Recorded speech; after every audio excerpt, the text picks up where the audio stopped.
लोकसभा चुनाव 2024 को लेकर बीजेपी ने बुधवार 13 मार्च को उम्मीदवारों की दूसरी सूची जारी कर दी। बीजेपी ने दिल्ली की बची हुई 2 सीटों पर उम्मीदवारों का ऐलान कर दिया। पूर्वी दिल्ली से हर्ष मल्होत्रा और उत्तर पश्चिम दिल्ली से योगेंद्र चंदोलिया को टिकट दिया गया। वहीं दादरा नगर हवेली से कालाबेन देलकर को टिकट मिला है। बीजेपी की दूसरी लिस्ट में कई दिग्गजों के नाम हैं। केंद्रीय मंत्री अनुराग ठाकुर को हिमाचल की हमीरपुर लोकसभा सीट से उम्मीदवार बनाया गया। वहीं धारवाड़ से प्रहलाद जोशी, नागपुर से नितिन गडकरी, करनाल से मनोहर लाल खट्टर को प्रत्याशी बनाया गया है। बीजेपी ने सिरसा से अशोक तंवर को उम्मीदवार बनाया है।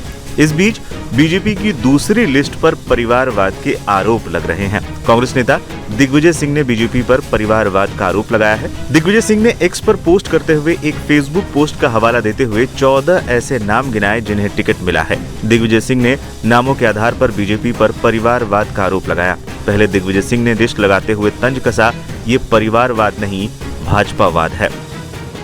बीजेपी की दूसरी सूची, प्रेम धूमल के बेटे अनुराग ठाकुर को टिकट हमीरपुर, रवि सुब्रमण्यम के भतीजे तेजस्वी सूर्या को ticket Bengaluru south, BS Yediyurappa के बेटे राघवेंद्र को टिकट शिवमोगा, रतन कटारिया की पत्नी बंतो कटारिया को टिकट अंबाला, गोपीनाथ मुंडे की बेटी पंकजा मुंडे को टिकट बीड, वेद प्रकाश गोयल के बेटे पीयूष गोयल को टिकट मुंबई उत्तर, एकनाथ खड़से की पुत्रवधू रक्षा खड़से को टिकट रावेर, संजय धोत्रे के बेटे अनूप धोत्रे को टिकट अकोला, तुकाराम श्रृंगरई के बेटे सुधाकर को टिकट लातूर, अर्जुन तुलसीराम पवार की पुत्रवधू भारती पवार को टिकट डिंडोरी, मोहन देलकर की पत्नी कलाबेन देलकर को टिकट दादरा नगर हवेली, राधाकृष्ण वीखे के बेटे सुजय को टिकट अहमदनगर, किशोर देव बर्मन की बेटी कीर्ति को टिकट त्रिपुरा पूर्व।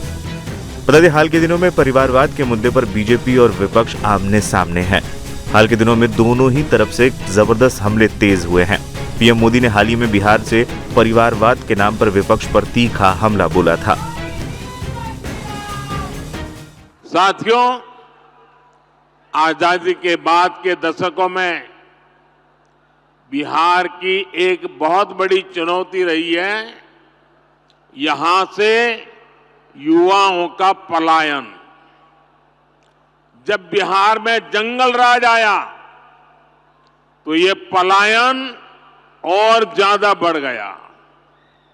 जंगल राज लाने वाले लोगों ने सिर्फ और सिर्फ अपने परिवार की चिंता की, बिहार के लाखों बच्चों का भविष्य दांव पर लगा दिया।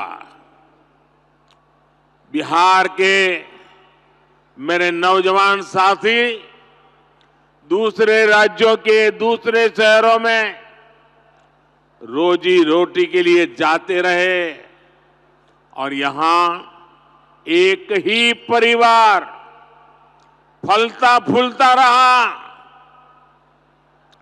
किस तरह एक एक नौकरी के बदले जमीनों पर कब्जा किया गया।